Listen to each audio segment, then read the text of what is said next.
I haven't read one of the writings that I made for a little while, so I'm going to read one that I wrote a while, actually on 2/12 of this year, on February 12 of this year. But as I read it, I felt like it went along with this. This is called "It Was a Close One." It was a close one. My team won by 1 point yesterday. If I told you that, you might mention that it was a close game. And I could agree, the ending was close. But actually, you can't get much closer than a 1-point victory. But the reality is that if you only knew the score, you really don't know a whole lot about the whole game. My team might have had a huge lead, but just held on barely to win at the end.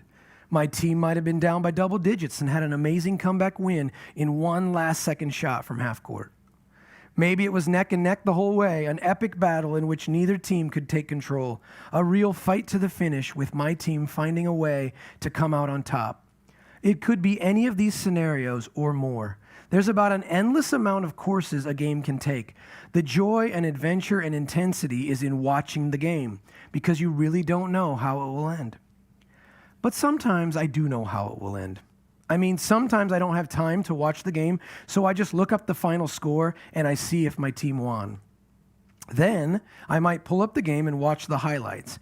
And when I do this, I have no anxiety about the outcome. If I already know that my team wins in the end, I don't care if they're down by 20 points at some point. I know they'll come back. Hey, a good comeback story makes the best story. Your team is down, nothing is going your way, the refs are against you, the crowd is hostile, but the team unites, fights through all the distraction, and overcomes in the end. We always love this storyline, whether it's in sports or just in life. We love hearing about someone overcoming adversity to find success in the end. I feel like this all does relate to our walk with God. My guess is that most of us have heard the phrase regarding the Bible, "I've read the back of the book and we win." There's truth in that phrase. There is a crown of victory at the end. But hearing a phrase like that while we're going through something difficult can also kind of be annoying.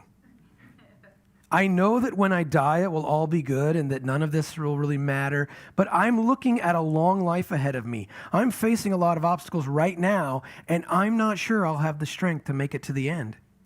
This is when we need more than a vague promise of victory. We need a specific promise and a plan and a hope for right now. We need something to help us make it through the day or help us sleep tonight. And that's where God's many promises in His Word come in. You read them, you meditate on them, you let them get inside of you, you roll them around in your heart over and over again. To go back to the sports analogy, you just keep making plays. You keep playing your game. You don't focus as much on the other team and what they are doing. You concentrate on knowing what you are supposed to do.